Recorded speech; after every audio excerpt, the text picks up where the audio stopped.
दोस्तों, आप कैसे हैं? मैं आशा रखता हूँ आप बहुत अच्छे होंगे, स्वस्थ होंगे और पढ़ाई में व्यस्त होंगे। साथियों मैं नीलेश गुप्ता सर, मैं इस बायोलॉजी यानी हमारा जो चैनल है दोस्तों, उस चैनल का नाम है बायोलॉजीपुर। तो इस बायोलॉजीपुर में आपका बहुत बहुत स्वागत है दोस्तों, हमारे अच्छे दोस्तों, प्रिय दोस्तों। तो आज मैं इस क्लास 12th की मैं बायोलॉजी स्टार्ट करता हूँ, जो अध्याय 1 है। अध्याय 1 में जो इस चैप्टर का नाम है जीवों में जनन। तो जीवों में जनन कैसे होता है इसके बारे में हम बात करेंगे साथियों, क्योंकि बिना जीव के कोई न किसी के अंदर जनन होता है और न जनन के कोई जीव का विकास होता है। इसके बारे में दोस्तों यहाँ हम बात करते हैं रिप्रोडक्शन इन एनिमल। तो रिप्रोडक्शन इन एनिमल में बात करते हैं दोस्तों, इसमें जीवों में जनन है। तो जीवों में जनन कैसे होता है इसके बारे में आज हम आपको पढ़ाएंगे, बताएंगे, समझाएंगे बहुत अच्छे तरीके से, जो आपका यूपी बोर्ड में ये कवर हो जाएगा आपका। तो दोस्तों ध्यान दीजिएगा, ये जनन, तो रिप्रोडक्शन किसे कहते हैं? जनन उसे कहते हैं जब एक शरीर, एक जीव, एक एनिमल अपने जैसी संतति को उत्पन्न करने की क्षमता रखता है, वो जनन कहलाता है। तो male and female gamete are fused is called as fertilization is known as reproduction. तो यहाँ दोस्तों जो जनन होता है, जनन 2 प्रकार का होता है। एक तो होता है अलैंगिक जनन और दूसरा होता है लैंगिक जनन। तो अलैंगिक जनन को बोलते हैं एसेक्सुअल रिप्रोडक्शन, और लैंगिक जनन को मैं यहाँ नहीं लिखा हूँ, तो लैंगिक जनन की बात हम कल करेंगे दोस्तों। तो यहाँ पे मैं ये लिखा हूँ यहाँ पे अलैंगिक जनन। तो अलैंगिक जनन और लैंगिक जनन 2 प्रकार के होते हैं। अब अलैंगिक जनन क्या होता है? एक जैसे यानी एकल शरीर नए जीव को उत्पन्न करने की क्षमता रखता है, उसे हम क्या बोलते हैं? लैंगिक। जैसे दोस्तों हमारे पास एक मार्कर है। अब हमारे पास मार्कर है और मैं मार्कर को मैं बोल दूं कि चलो तुम जनन करके एकदम ऐसे ही मार्कर बना लो, तो क्या ये बन पाएगा? नहीं बन पाएगा। तो इसलिए दोस्तों हम जिस प्रकार से मार्कर जनन करके नया मार्कर नहीं बना सकता है, क्योंकि इसमें क्या होता है, ये एसेक्सुअल रिप्रोडक्शन, हालांकि ये क्या है, नॉन लिविंग है, इसमें कुछ नहीं होता है, न तो जो है कि अलैंगिक जनन होता है और न तो लैंगिक जनन होता है। मैंने आपको एग्जांपल दिया, परफेक्टली एग्जांपल दिया आपको। तो ध्यान दीजिएगा, अलैंगिक जनन की कई विधियां होती हैं। अलैंगिक जनन की कई विधियां होती हैं। अगर हम पहली बात करेंगे, इसे बोलते हैं द्विविभाजन हो गया, और इसमें दूसरा क्या है, बीजाणु जनन हो गया, और तीसरा मुकुलन हो गया, और चौथा क्या हो गया, कलिका हो गया, और पांचवा खंडी भवन हो गया, और छठवां पुनरुद्भवन रीजनरेशन। अब फिर से मैं आपको बता दूं, अलैंगिक जनन की इन सब के अंदर एक बॉडी से नए बॉडी का निर्माण हो जाता है विदाउट सेक्सुअल रिप्रोडक्शन, यानी बिना लैंगिक जनन के 2 सेल्ड का, 2 न्यूक्लियस का, 2 कोशिकाओं का, 2 बॉडी का निर्माण हो जाता है। ध्यान दीजिएगा, तो यहाँ पे अलैंगिक जनन है। तो अलैंगिक जनन क्या होते हैं, इसमें कई विधियां हैं। मैंने कहा द्विविभाजन, इसे बोलते हैं बाइनरी फिशन। द्विविभाजन ये होता है, इसमें स्टूडेंट 2 विभाजन इसमें ये होता है, द्विविभाजन इसमें होता है कि एक बॉडी आगे चलकर 2 भागों में बढ़ जाती है, उसमें मेल फीमेल का कोई क्राइटेरिया नहीं होता है, मेल फीमेल का कोई संबंध नहीं होता है, उसमें एकल बॉडी से नए 2 बॉडी का निर्माण होता है। ठीक है, तो इसमें ध्यान दीजिएगा द्विविभाजन में, इसमें जैसे कि द्विविभाजन अमीबा हो गया, इसमें होता है, तो अमीबा में होता है। अब यहाँ दूसरा बीजाणु जनन, तो बीजाणु जनन किसमें होता है, इसमें बहुत सारे ऐसे हैं टॉपिक, इसको मैं बारी बारी से बात करूंगा। पहले हम द्विविभाजन की बात करेंगे, फिर बीजाणु जनन की बात करेंगे, फिर मुकुलन की बात करेंगे, फिर कलिका की बात करेंगे, फिर खंडी भवन की बात करेंगे, फिर पुनरुद्भवन की बात करेंगे, फिर उसके बाद हम पौधों में यानी पादपों में कैसे जनन होता है उसके बारे में बात करेंगे। फिर उसके बाद हम अगले टर्न में हम लैंगिक जनन की बात करेंगे, सेक्सुअल रिप्रोडक्शन की बात करेंगे। तो इसके बारे में हम धीरे धीरे आपको पढ़ाएंगे और चलते रहेंगे। आपके 2 महीना में, 3 मंथ में, आपको 2-3 मंथ में आपके सारे जो सिलेबस है उसको खत्म कर दिया जाएगा, अर्थात आपके यूपी बोर्ड में अच्छा 100% गारंटी है दोस्तों। तो इसमें मतलब कि कहा गया है कि मंजिलें उन्हीं को मिलती जिसके सपनों में जान होते हैं, पंखों से कुछ नहीं होता, हौसले से उड़ान होते हैं। तो हम साथियों इसको हम लेके चलेंगे, मतलब कि आपको इस तरह का हम मैटर देंगे कि उसमें आपका वाइवा भी कवर हो जाएगा, और आपकी एग्जाम में जब आप बैठेंगे उसमें भी आपको, कैसे कुछ लोग क्या करते हैं, जैसे एग्जाम में बैठ लेते हैं तो बगलिया वालों को देखते हैं कि भी इसको क्या आ रहा है क्या नहीं आ रहा है, ताकाझाई करते हैं, तो आपको ऐसा मौका नहीं मिलेगा। ठीक है, तो दोस्तों हम आपको ऐसा कुछ देना चाहेंगे कि आपको ऐसा मौका न मिले कि जो आप जो है कि उसके बारे में थोड़ा सा इधर उधर करें और आप कंफ्यूज हो जाएं कि कहाँ से आया कहाँ से नहीं आया, तो आप हमारा वीडियो आपके यूट्यूब चैनल पर पड़ा रहेगा। तो इस आपके बायोलॉजीपुर में हमने बनाया है चैनल, तो इसमें आपका रहेगा। तो हम बात करते हैं द्विविभाजन की। अब द्विविभाजन में क्या होता है? बाइनरी फिशन, नाम बड़ा प्यारा सा है, इसमें है क्या? द्विविभाजन, बाइनरी फिशन। इसमें होता क्या है कि एक अमीबा होता है। अमीबा आप जानते हैं, अमीबा की डिस्कवरी, हाँ, who was discovered by amoeba.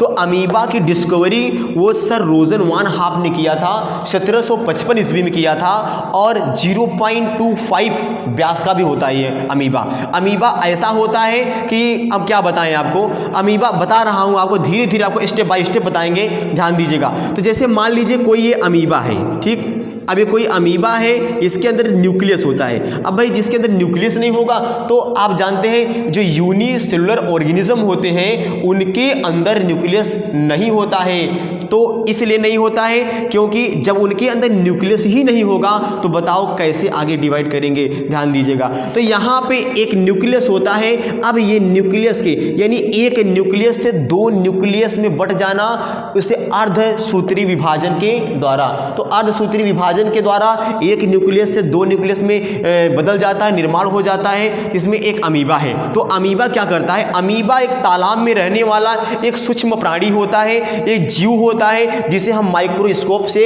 अर्थात सूक्ष्मदर्शी से देख सकते हैं। तो यहाँ पे जो अमीबा होता है, अमीबा अपने आप को, अपने सेल को, अपने न्यूक्लियस को डिवाइड करता है। तो कैसे डिवाइड करता है?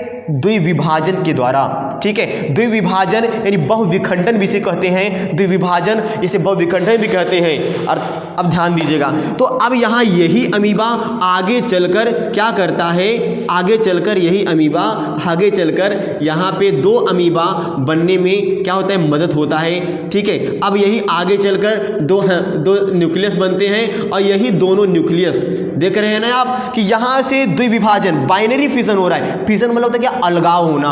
तो यहाँ पे एक अमीबा से दो अमीबा बन रहा है with the help of fragmentation of nucleus. तो न्यूक्लियस दो भागों में यहाँ पे फ्रेगमेंट हो रहा है, बट रहा है। तो आगे चलकर यही अमीबा आगे चलकर क्या करता है कि यहाँ पे दो अमीबा का निर्माण कर लेता है।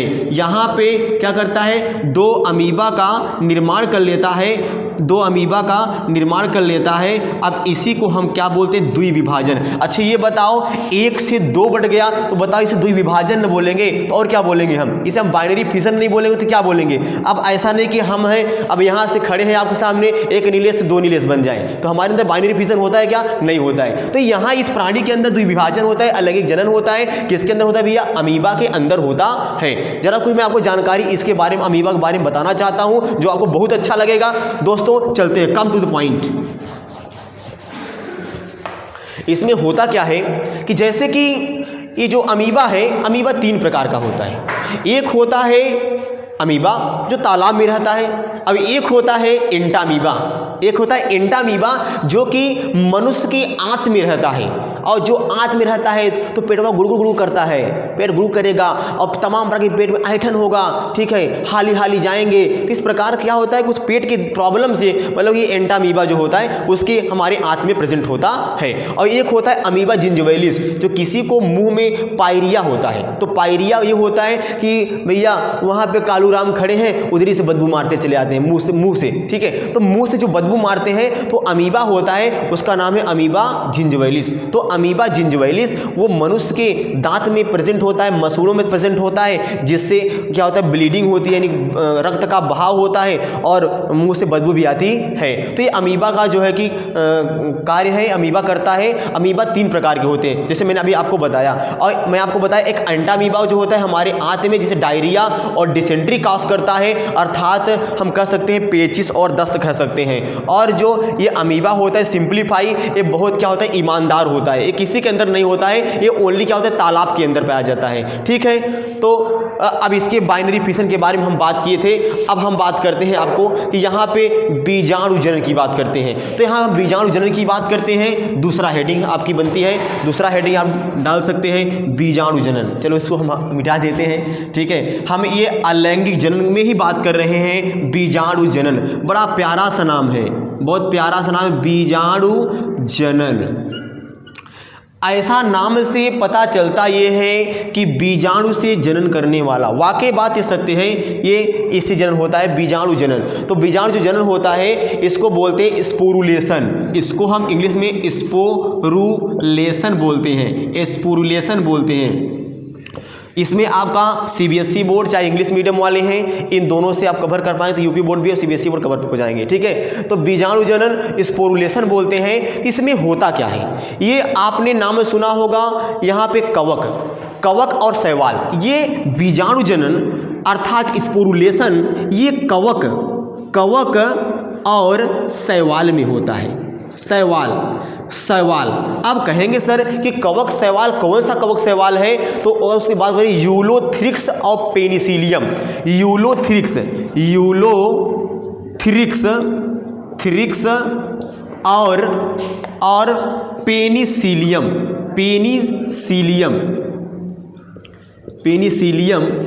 पेनिसिलियम।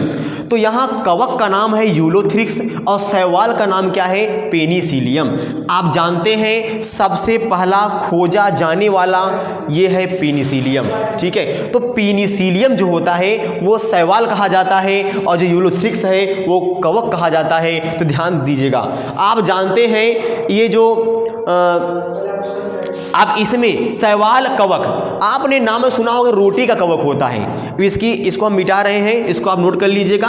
अब इसकी बाद में हम कवक की बात कर रहे हैं। एक कवक का नाम, उसका नाम है राइजोपस।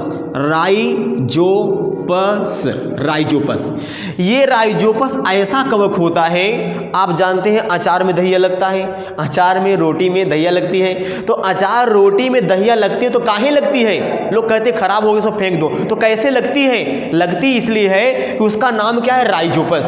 तो ये राइजोपस कवक फंगस क्या करता है, वो रोटी पर अचार पर सर्वाइव करके उसे डिस्ट्रॉय कर देता है अर्थात खराब कर देता है, उसी को बोलते हैं बीजाणु जनन। लेकिन एक बात ध्यान दीजिएगा, इसमें होता क्या है मैं आपको अच्छे से बता रहा हूं। इसमें जैसे मान लीजिए इसमें रोटी वाले कवक बोलते हैं, जो राइजोपस को आप देखना चाहते हैं तो देखिए, आज आपको दिखाते हैं अच्छी तरीके से। अब ध्यान दीजिएगा, अब जैसे कि ये क्या है, इनका नोड्यूल्स है। अब इसमें क्या होता है कि ये इस प्रकार से, जैसे कि ये हो गया तो इस प्रकार से ऐसे होते हैं, ये क्या है, राइजोपस है, ये राइजोपस है, ये राइजोपस है। तो राइजोपस के इसके अंदर क्या होते हैं, बीजाणु भरे रहते हैं, स्पोर भरे रहते हैं। ये जब स्पोर भरा रहता है, मान लीजिए ये रोटी हो गया, ये रोटी हो गया या अचार हो गया, ये इसके ऊपर ग्रो करते हैं, उगते हैं, इसके ऊपर ग्रो करते हैं, उगते हैं। तो क्या होता है कि यहाँ से जो इनका जो बीजाणु होता है, स्पोर होता है, जो स्पोर होता है ये क्या करता है, ये जब यहाँ से ब्रेक होगा, टूटेगा, रप्चर होगा, तो ये धड़ से आएंगे इस पर रोटी के ऊपर। जब रोटी के ऊपर आएंगे तो रोटी अर्थात गीली होगी तो इस पर चिपक कर फिर ये नए ग्रो हो जाएगा, अर्थात पूरे रोटी को खराब कर देते, धीरे धीरे पूरे रोटी को बेकार कर देते हैं। तो इस प्रकार से आपका ये है। अब होता है मुकुलन। मुकुलन क्या होता है, अब मुकुलन क्या होता है इसके बारे में हम आपको बताते हैं। तीसरा हेडिंग आपकी बन रही है मुकुलन, ये भी बहुत अच्छा है, मुकुलन। ये क्या है, मुकुलन है। तीसरा हेडिंग आप क्या बन रही है, मुकुलन बन रही है। तो इसमें मुकुलन में क्या होता है, मुकुलन में ये होता है, इसको हम बोलते हैं बडिंग। इसको हम बडिंग बोलते हैं, मुकुलन। नाम लग रहा है बड का मतलब होता है कलिका या मुकुल कहते हैं, तो मुकुलन होता है, बडिंग होता है, ये मुकुलन होता है, ये ईस्ट में होता है, ईस्ट में होता है मुकुलन। तो मुकुलन से इसमें क्या होता है, जैसे कोई मान लीजिए ईस्ट है, अब कोई ईस्ट है, अब इस प्रकार से है, ईस्ट है कोई, अब ईस्ट से यहाँ धीरे से आउट ग्रोथ निकलेगा नया, फिर ये आगे चल कर ये थोड़ा बड़ा हो जाएगा आउट ग्रोथ, फिर आगे चल कर ये और बड़ा हो जाएगा, ठीक है। इसे आगे ऐसे करते करते क्या होता है, 2 का निर्माण हो जाता है। तो इसको क्या बोलते हैं, मुगलन। तो आज के लिए इस वीडियो को मैं यहीं पे समाप्त करता हूँ। That's all, thank you very much.